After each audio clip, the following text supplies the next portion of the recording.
Welcome, welcome, welcome. Thanks for stopping by. Let me make sure my stream looks pretty clear. It does. I can check my focus here. Let's see. You don't have access to these features. Let's see. I have a little remote here, and I'm going to check my focus. Let's see if I can sharpen it up a bit. I know this webcam I have, this new webcam I have, has autofocus. Oh, there it goes. That looks pretty much better. I really don't want the autofocus, but let's see if I can get it in focus, and then I can turn off the autofocus. Okay, good. Okay, I think I did it. All right, well, welcome. I'm up in my new office location. So as you can see, the background looks a little bit different. Going to start doing a few more lives and coming up with some more content that's kind of film and actor related. I've been getting a lot of email asking questions and more geared towards that. And I think it's because, now this is nothing new, the producer actor mindset. And that's what I wanted to talk about today. I've been doing that for years. And sometimes, to be honest with you, sometimes I go back and forth where, was this helpful to me? Because I started this a long time ago, acting and producing, creating my own content and acting in other people's content at the same time. So I have known over the years a few actors who have become very successful. And a lot of them took a different path than I did. They used all their energy to focus on the acting side. And that's something that's always been inside of me. Should I have done that? Should I have not used this mindset I'm talking about now, the producer actor mindset? But on the other hand, that has worked for many, and honestly, tell you the truth, that the producer actor mindset has worked more for actors than the actors who just have focused on acting only. Now, one of the reasons it has, and it does work, and it still works today in 2026.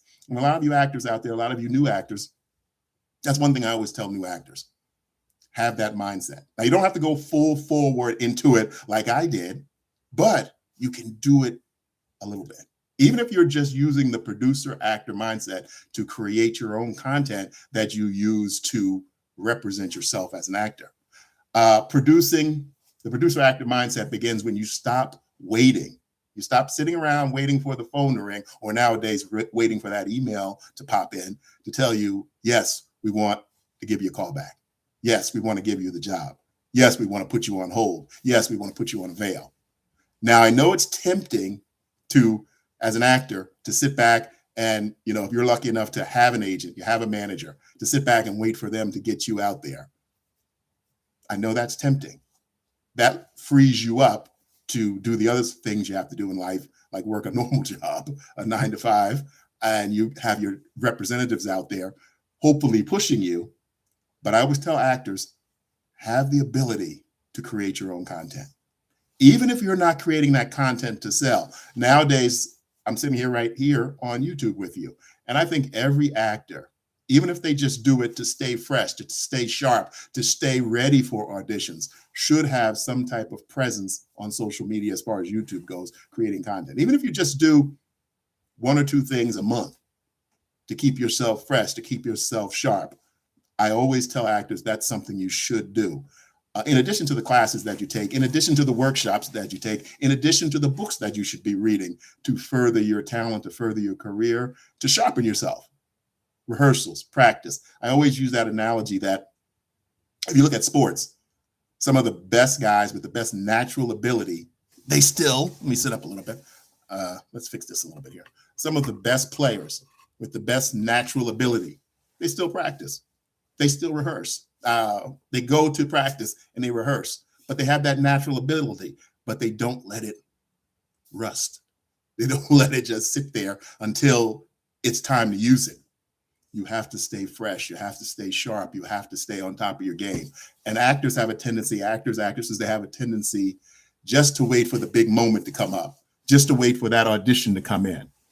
But you need to have that mindset. And that's what helps you. That's what we're talking about. I'm talking about a little today, the producer actor mindset. Here we go. Next topic I want to talk about in this realm. Think like a producer, not just a performer. When you think like a producer, you make creative choices based on the audience, the value, the longevity, not just the role. So what that means is that you're thinking, say that you decide, okay, yes, I do want to create some YouTube content. Let's just make it simple. I want to create some YouTube content. And if my YouTube content starts building a following, then yes, I want to go forward with it. And I want to work towards monetization. So if you're thinking like a producer, you're saying, okay, will the audience like this? Will this get the message across that I want to get across to the audience? That's how the producer thinks. Will this push me further towards my goal, which is to become monetized and create my own content that I'm in complete control over here on YouTube and on other social media, wherever you want to put it? That's the new. And it's not brand new, obviously. That's how you should start thinking now. If you haven't been thinking that way, that is what I recommend. That is what I've been recommending for years to young actors and actresses. Write. Even if you're not going to sell it, even if you're not trying to be a writer, write. Shoot content. Even if you're shooting it with your cell phone or you're shooting with a little cheap video camera that you have. Learn the whole process. Learn as much about this field that you want to work in that you can. And there's so much that you can learn on your own, where you're not waiting, you're not sitting around just waiting for someone to say, oh, yes, we like you. We want you to be in our project. Create your own project. It makes you smarter. It makes you more aware of why the decisions are made, maybe why you didn't get a part, maybe why you got so close and they chose one person instead of you. I'm not saying it's going to make a difference on what someone else chooses, but it's going to make you understand the choices that they made, and to know that it's not. A lot of actors have the tendency, a lot of actors and actresses have the tendency to think that if they don't get a role, that it's something personal. No, it's not something personal. I've talked you look at my channel, I've talked about many videos about why you didn't get a part, why that's not useful thinking. And once you get on the other side of the table, then you start to really realize, wow, there's so many reasons why maybe I didn't get this role. Maybe they chose this person over me because, I don't know, maybe they were taller. Maybe they were shorter. Maybe I was too tall. There's an unlimited amount of reasons why one actor or one actress gets a role and one doesn't. And it's always not because of your talent. I've cast many, many, many independent films over the years. And sometimes an actor or an actress who was maybe a third choice, we went with them because there was some other reason. There was some other reason we thought they would be a better fit. Maybe there was something in their personality. Maybe it was their flexibility. Maybe it was something they said in the audition. Funny little quick story, and I think I told it already, but I'll tell it again right here live.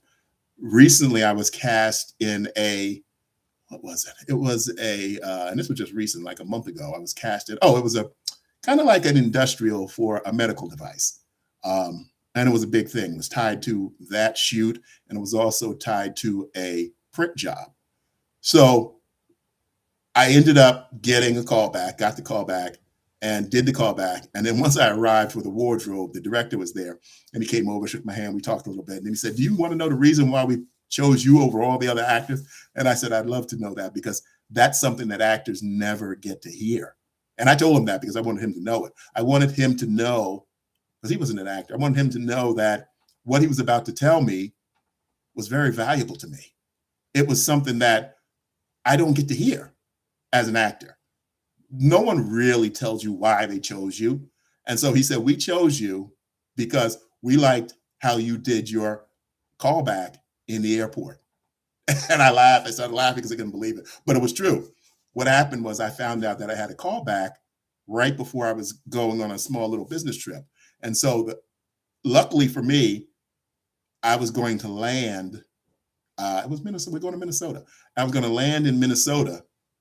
And that was the time for my callback. So I had like an hour window, and the flight landed in time, and I was able to do my callback. But I had to do my callback right in the airport. I found a nice, quiet little section, but they could see the airport behind me. And and I obviously had to tell them the truth. And even the casting director said, "Why are you hand holding your your phone. And I said, I'm sorry, I'm in the airport. And I didn't want to try to change my callback because I didn't want to mess up you guys' schedule. So I went on, I did the callback, and I got the job. And that was one of the reasons they leaned towards me. And there could have been other actors who were more talented than me or fit the part better. But there's something about my auditioning in the airport and making sure that I didn't miss it. I could have changed the schedule or asked for a schedule change or something like that. But that impressed them, and that got me the job. So again, I'm just telling you that little weird story because there are so many reasons why when you start to learn to think like a producer, it lessens some of the angst that actresses and actors have about why they didn't get a role or the pressure you have going to audition. When you're going to audition, one of the parts about it is just to learn to do your best, show them the best of you, do what you can do, the best you can do it, and realize that after you do that, it's out of your hands. The only thing you can control is your performance in the audition. So those are the things that you need to think about when the difference between thinking like a producer and thinking like an actor. A producer thinks bigger.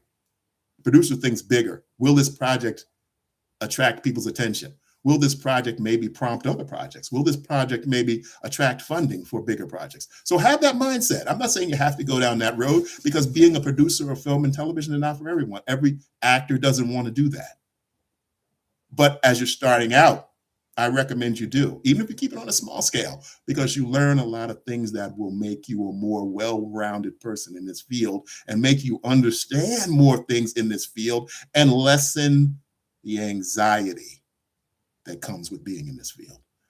Next, I want to talk about your original work is your calling card. Now, for years, forever, since the beginning of a film school and schools and film production and people teaching others film production, short films, that early stages, a short film was your calling card. If you wanted to be a director or a producer or a writer, well, not so much as a writer, but the writers actually adopted that also. But your original work is your calling card. That's something that you can show, you can talk about. So for instance, if you are an actor or an actress and you've created a short film and you're in that position where they say, tell me about yourself. And, you might want to bring that up. I created this short film and went to the festivals and won this award, blah, blah, blah, blah. And that gives you something interesting. That gives you another layer besides, I'm an actress and this has been my dream. And they told me back in Minnesota that I could make it. And so now here in Hollywood and I'm going for it. That, making your own content, having that drive, having that follow through, because that's something you can instantly, the producer and the director or the casting person can instantly connect to you because you know more about this business than the average actor or actress. You know what goes on behind the scenes, even if you've made short films, even if you've taken a project to the festival, you know some of the behind the scenes stuff, and that will automatically give you some kind of connection with them. That puts you a little bit ahead of the people that don't know anything about the other side of the business and don't care about the other side of the business. That's why they call this show business, because there's people in front of the camera, behind the camera. There's people on the side, left and right. There's people that never even get to the set who are part of this production project of show business when we're talking big projects. They may never even visit the set.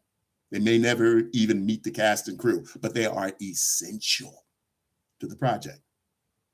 They are essential to the project. And a lot of the people that never meet the talent or never go on the set, if it wasn't for them, the projects wouldn't get made. So there's unlimited, really, and it's just growing more. There's unlimited aspects of the entertainment business that you should be aware of as an actor or an actress. So that's why producing your own content, your own original work is a calling card. It gives them something to look at. And obviously you'll put yourself in the lead role. You'll put yourself in a prominent role and you build it all. About 4 months ago, I helped an actress who I've been working with for years create her own short film. And it turned out really well, so she's using that as a calling card. And so it's something that still goes on today, and it should continue to go on. And even here with YouTube, you can have your own YouTube channel, and you can create micro shorts. You don't have to spend a lot of money. You don't have to invest a lot of money, but you can show your talent. You can show your ability, so that if you're ready and someone is considering you for a role, or they just want to know more about you, you'll have something else to show them, something substantial, something that you're proud of, something that where you show your best work. And it shows that there's more to you than just that pretty face or that handsome look. It will show there's something substantial behind this person that, yeah, I want them in my project. Yeah, there's something about them that makes them stand out. So again, that's why having that producer actor mindset is useful. Even if you don't use the producer side to try to make money.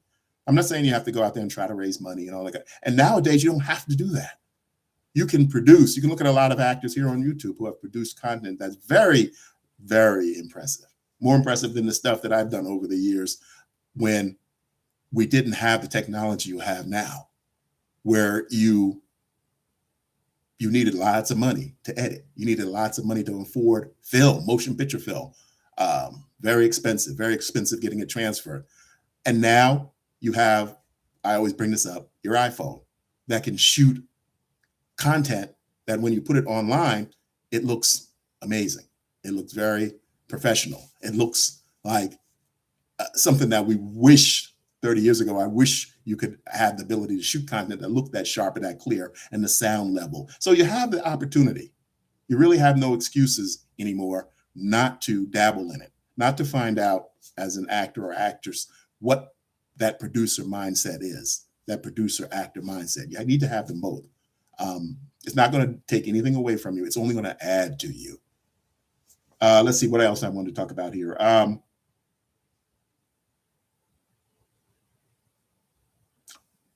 An audience here on YouTube. You've noticed, it's no secret, a lot of YouTube people who get prominence, who make content, who create content, who put themselves in content, propel into other aspects of the media, especially a lot of comedians. Comedies, really, I always tell people, and that's why, on my channel, you'll see some comedy. I've been working towards collaborating. I'm a collaborator. In this business, I'm a collaborator. From the day one, I have collaborated with people, and I continue to do it here on YouTube. And that's one thing I struggle with here on YouTube. I'm not a person who is, can come here on YouTube and do everything myself as far as being the talent and, putting a show together and it's just me talking. I'm a collaborator at heart. And that's why I found a home in this film business and the acting business, because that is how it originally started. And here on YouTube, I think that's a way that you can go too. I'm not saying that the individual solo artists, you can see there's a lot of them here on YouTube, and they've been discovered because of their talent and just doing things on their own. And that's the beauty of YouTube.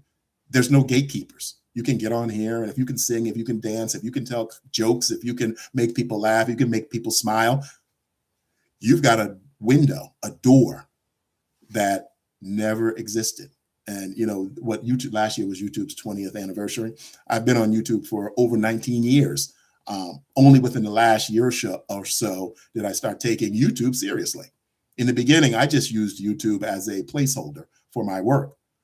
At that time, my primary work outside of being an actor was creating content for businesses and nonprofits and government agencies. And as technology rose, that need that I provided a service for in my business slowly started diminishing. And I didn't want to accept it. I didn't want to believe it. I always kept in my mind saying that, oh, they're going to want video. They're still going to want video. And, I had to start facing the facts as I would see the calls weren't coming in anymore for, elaborate video production, because that's what we did. You can check out our channel on our channel. We have a channel here, and our website is onwebtelevision.com. You can go there. You can see some of the past work we did. But I pivoted. I create most of my content here for YouTube now. My acting career still goes forward. The struggle continues, as they say, the saga. And you know, the acting is going to be always there for me. That's the reason I got into this business, because that was my drive. That was my goal. And I continue to work on it. I continue to have success. I'm a character actor, been working in this business for over 35 years, and continue to do it. We'll always continue to do it. And an independent film director. That is another avenue that has changed because of technology, independent film. When you're making small films these days, you need much greater budgets than we needed back in the 30 years ago when I started, doing what I'm talking about with you today, the producer actor mindset. I've always had that. Even when I started in college, I can remember some of my early college films that I shot with fellow students. I always had that mindset. I'm working in bigger projects, headshot resume agent. I went to school in Maryland, had a local agent there in Maryland. They would send me out. I would get cast. One of my first one-line films was the first John Waters version of Hairspray, the very first one, not the second one. I had a one-line role in that. It was shot in Baltimore. That's how I got my SAG card. It got me into SAG. That started the whole process. But I always kept that producer actor mindset.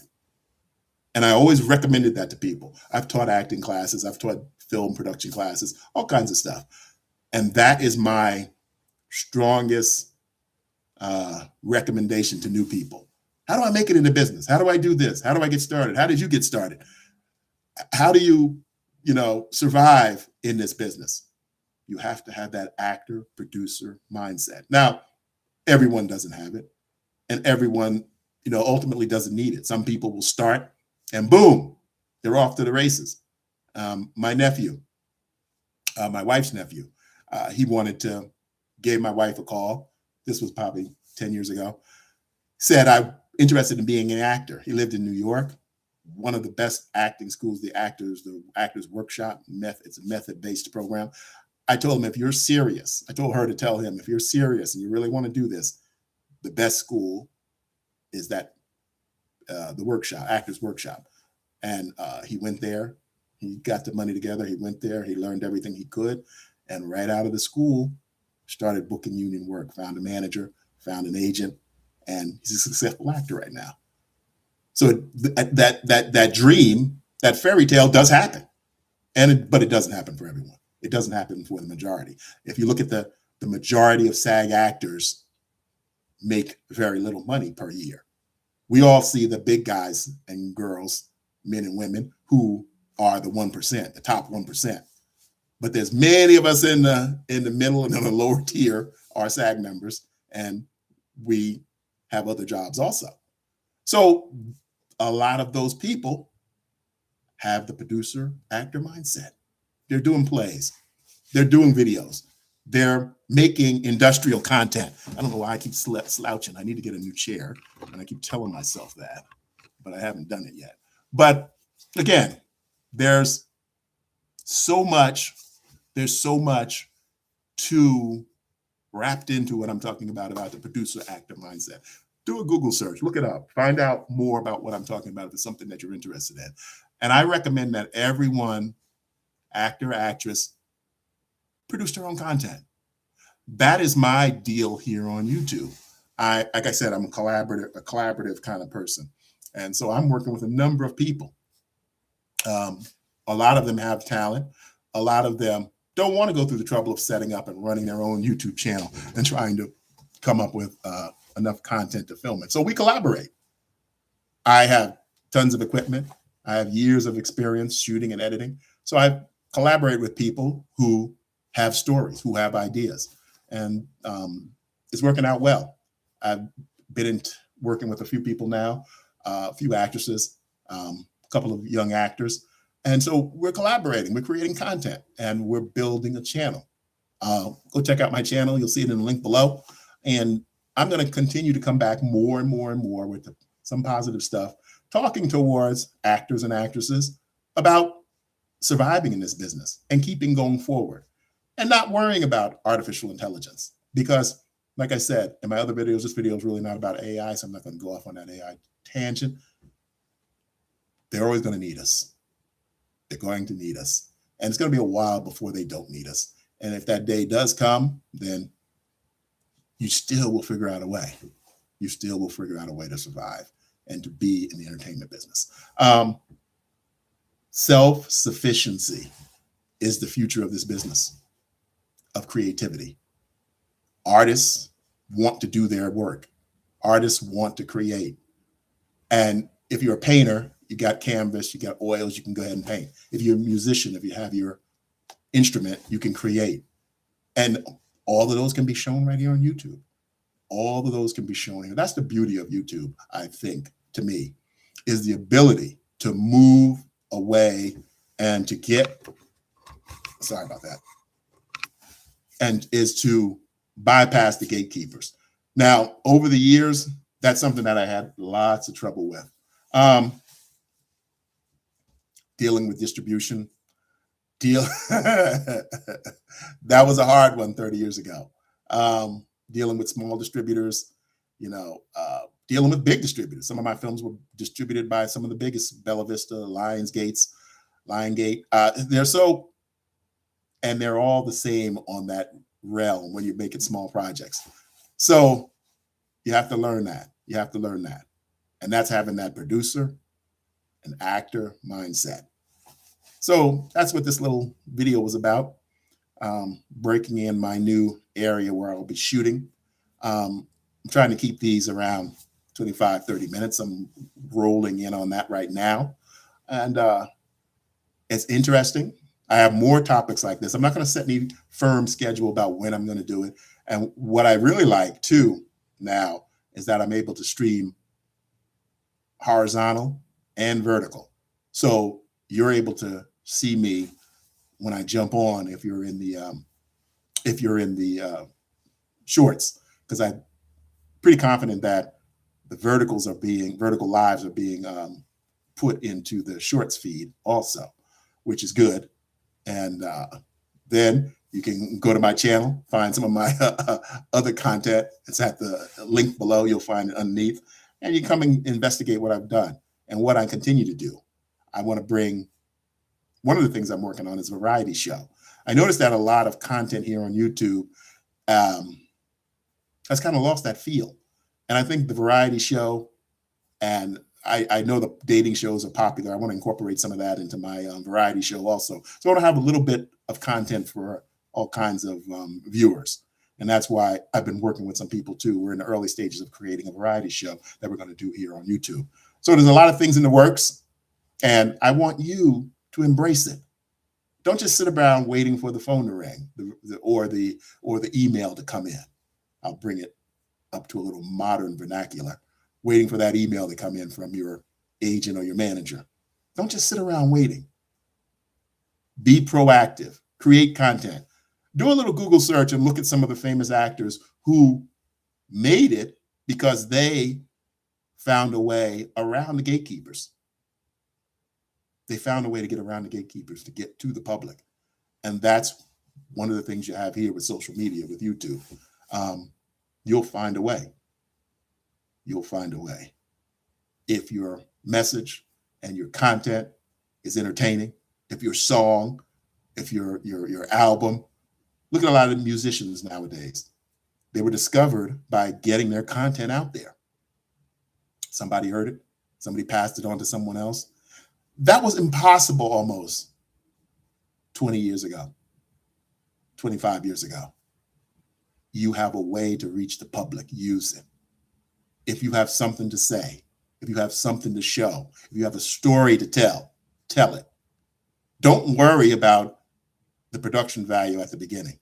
Don't worry if you have the most fancy camera or the most fancy lighting set, or if you can build a giant crew of people behind you. That is not needed anymore. What you need to do is show what you got. Have that producer mindset. Will this reach my audience? Will they be captivated by it? Will they want to see more? And create. All right, I'm going to get off the soapbox, but I'm going to get back on later. Thanks for stopping by, and I'll see you in the next one.